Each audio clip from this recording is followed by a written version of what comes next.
ವಿವಿಧ ಬೇಡಿಕೆಗಳನ್ನು ಈಡೇರಿಸುವಂತೆ ಆಗ್ರಹಿಸಿ ವಿಜಯಪುರ ನಗರದ ಅಂಬೇಡ್ಕರ್ ಸರ್ಕಲ್ ಬಳಿ ಆಶಾ ಕಾರ್ಯಕರ್ತೆಯರು ಅಹೋರಾತ್ರಿ ಧರಣಿ ಹಾಗೂ ಪ್ರತಿಭಟನೆ ನಡೆಸಿದರು. ರಾಜ್ಯದ ಗೌರವಧನ ಹಾಗೂ ಕೇಂದ್ರದ ಪ್ರೋತ್ಸಾಹಧನ ಸೇರಿ ಮಾಸಿಕ 10,000 ಗೌರವಧನ ನೀಡಬೇಕು.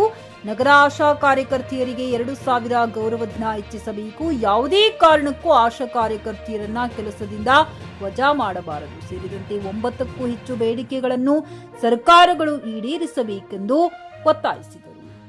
Aziz Pathan, JK news Kannada, Vijayapura.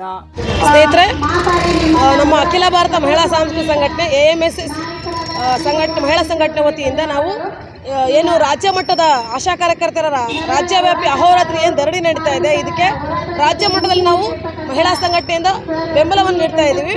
ಯಾಕಂದ್ರೆ ಇವತ್ತೇನು ಸರ್ಕಾರ ಹೇಳ್ತಾ ಇದೆ ಮಹಿಳಾ ಪರ ಜನಪರ ಅಂತ ಏನು ಮಾತಾಡ್ತಾ ಇದೆ, ಇವತ್ತು ಕಳೆದ 8 ತಿಂಗಳಿಂದ ಅವರು ಬೆಂಗಳೂರಿನ ಫ್ರೀಡಂ ಪಾರ್ಕಲ್ಲಿ ದೊಡ್ಡ ಮಟ್ಟದ ಹೋರಾಟ ಮಾಡಿದ್ರು. 42,000ಕ್ಕೂ ಹೆಚ್ಚು ಆಶಾ ಕಾರ್ಯಕರ್ತರು ಸೇರಿಕೊಂಡು ಇವತ್ತೇನು 10,000 ನಿಗದಿ ಮಾಡ್ತೀವಿ, ನಿಮ್ಮ ಪಗಾರ ಫಿಕ್ಸ್ ಮಾಡ್ತೀವಿ ಅಂತ ಏನು ಸರ್ಕಾರ ಹೇಳಿತ್ತು. ಇವತ್ತಿಗೂ ಕೂಡ ಯಾವುದೇ ರೀತಿಯಾದಂಥ ಆದೇಶ ಬಂದಿಲ್ಲ. ಏಪ್ರಿಲಿಂದ ಜಾರಿ ಮಾಡ್ತೀವಿ ಅಂತ ಹೇಳಿ ಮತ್ತೆ ಬಜೆಟಲ್ಲೂ ಕೂಡ ನಾವು ಮಂಡನೆ ಮಾಡ್ತೀವಿ ಅಂತ ಹೇಳಿದ್ರು. ಇಲ್ಲಿವರೆಗೂ ಕೂಡ ಅವರಿಗೆ ಅವ್ರ ಬೇಡಿಕೆ ಈಡೇರಿಸ್ತಾ ಇಲ್ಲ. ಅವ್ರು ಕೇಳ್ತಿರ್ತಕ್ಕಂಥದ್ದು ನ್ಯಾಯಯುತವಾದಂಥ ಬೇಡಿಕೆ. ಸ್ನೇಹಿತರೆ, ಅವ್ರು ಕೇಳ್ತಿರ್ತಕ್ಕಂಥ ನ್ಯಾಯಯುತ ಬೇಡಿಕೆನೂ ಕೂಡ ಸರ್ಕಾರ ಇವತ್ತು ಈಡೇರಿಸ್ತಾ ಇಲ್ಲ. ಸೊ ಅವರ ಒಂದು ಬೇಡಿಕೆ ನ್ಯಾಯಯುತವಾಗಿದೆ. ಕಳೆದ 8 ತಿಂಗಳಿಂದ ಅವರು ಹೋರಾಟಗಳನ್ನು ಬಳಸ್ತಾರೆ. ಕಳೆದ ಸುಮಾರು ಜಿಲ್ಲೆಗಳಲ್ಲಿ 3-4 ತಿಂಗಳಿಂದ ಪಗಾರ ಕೂಡ ಬಂದಿಲ್ಲ. ಅದೇ ರೀತಿಯಾಗಿ ಅವ್ರು ಮಾಡ್ತಕ್ಕಂಥ ಕೆಲಸನ ಮತ್ತು ಅವ್ರು ಮಾಡ್ತಿರ್ತಕ್ಕಂಥ ಏನು ಕೆಲಸ ಇದೆ ಆ ಕೆಲಸ ಸರ್ಕಾರ ಇನ್ನೂ ಹೆಚ್ಚು ಗುರುತಿಸಿ ಅವರ ನ್ಯಾಯಯುತ ಬೇಡಿಕೆನ ಈಡೇರಿಸಬೇಕಂತ ಹೇಳಿ ನಾವು ಈ ಮೂಲಕ ನಾವು ಆಗ್ರಹಿಸ್ತೀವಿ. ಸರ್, ಹೋರಾಟವನ್ನು 12, 13, 14 ಎದಕ್ಕೋಸ್ಕರ ಹಾಕ್ಕೊಂಡಿದ್ದೀವಿ ಅಂತಂದ್ರೆ ನಮಗೆ ಸಿದ್ದರಾಮಯ್ಯ ಸರ್ ಅಧಿವೇಶನದಲ್ಲಿ ಹೇಳಿದಂಥ ಒಂದು ಬಜೆಟ್ ಮಂಡನೆ ಮಾಡಿದ್ದಲ್ಲಿ ಎಲ್ಲ ಬಿಸಿ ಊಟ ಅಂಗನವಾಡಿ ಕಾರ್ಯಕರ್ತೆ ಮತ್ತು ಆಶಾ ಕಾರ್ಯಕರ್ತೆಯರಿಗೆ 1,000 ಬಜೆಟ್ ಮಂಡನೆಯಲ್ಲಿ ಮಾಡಿದರು. ಅದು ಇನ್ನೂವರೆಗೆ ಅವರಿಗೆಲ್ಲ ಬರ್ತಾ ಇದೆ, ಆಶಾ ಕಾರ್ಯಕರ್ತರಿಗೆ ಮಾತ್ರ ಬರ್ತಾ ಇಲ್ಲ. ಮತ್ತು 10,000 ಗೌರವಧನ ಹೆಚ್ಚಳ ಮಾಡ್ತೀವಿ ಅಂತೇಳಿ ನಮಗೆ 4 ದಿನ ಹೋರಾಟ ಮಾಡಿದ್ದೇವೆ ಬೆಂಗಳೂರಲ್ಲಿ.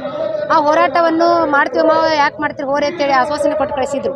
ಏಪ್ರಿಲಿಂದಲೇ ಜಾರಿಗೆ ಮಾಡ್ತೀವಿ ಅಂತ ಹೇಳಿದ್ರು. ಇಲ್ಲಿವರೆಗೆ ಜಾರಿಗೆ ಮಾಡಿಲ್ಲ.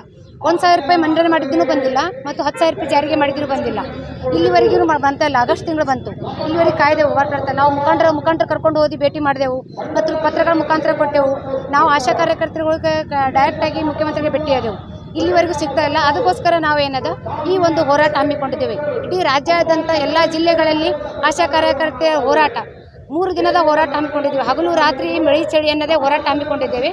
ಇದರ ನಮಗೆ ಫಲ ಸಿಗುವವರೆಗೂ ನಾವು ಈ ಹೋರಾಟ ಬಿಟ್ಟು ಕದಲಲ್ಲ ಅಂತೇಳಿ ಸ್ವಾಮಿ ಸಿದ್ದರಾಮಯ್ಯ ಸರ್ಕಾರಕ್ಕೆ ನಾವು ಎಚ್ಚರಿಕೆ ಕೊಡ್ತಾ ಇದ್ದೇವೆ. ನಾವು ಏನು ಪ್ರೀ ಪೇಸಿಯವರು ನಮಗೆ ಸ್ಕೂಟಮ್ ಕೊಡ್ ಅಂತಾರಿ ಸರ್. ಸ್ಕೂಟಮ್ ಕೊಡ್ತೀವಿ ಇಲ್ಲ ಅನ್ನಂಗಿಲ್ಲ.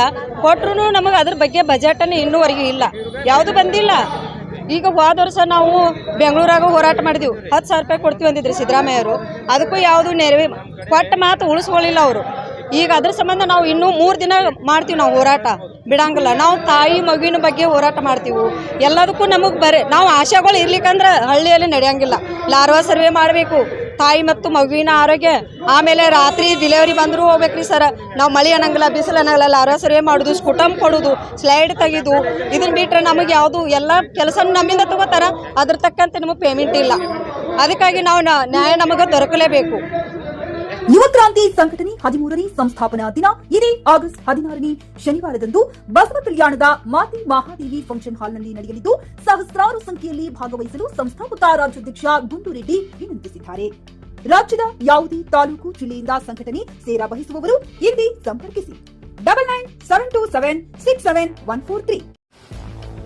ಗ್ರಾಹಕರ ಸ್ಯಾಟಿಸ್ಫ್ಯಾಕ್ಷನ್ ನಲ್ಲಿ ನಂಬರ್ 1 ತೃಪ್ತಿಕರ ದೈಹಿಕವಾದ ಹುಮ್ನಾಬಾದ್ನ SV TVS ಶೋರೂಮ್ ನಿಮಗಾಗಿ ತರುತ್ತಿದೆ ಹೊಸ ಮಾಡೆಲ್ಗಳ ಹೊಸ ಬೈಕ್ಗಳು. ಇಲ್ಲಿ TVS ನ ಸ್ಪೇರ್ ಪಾರ್ಟ್ಸ್ ಹಾಗೂ ಸರ್ವಿಸ್ ಕೂಡ ಲಭ್ಯ. ಹಾಗಿದ್ರೆ ತಡೆಯಾಕೆ ಹಿಂದೆ ಭೇಟಿ ನೀಡಿ ನಾಗಲಕ್ಷ್ಮಿ ಧಾಬಾ ಹತ್ತಿರ ಗುಲ್ಬರ್ಗಾ ರೋಡ್, ಹುಮ್ನಾಬಾದ್. ಹೆಚ್ಚಿನ ಮಾಹಿತಿಗಾಗಿ ಸಂಪರ್ಕಿಸಿ 8494951009.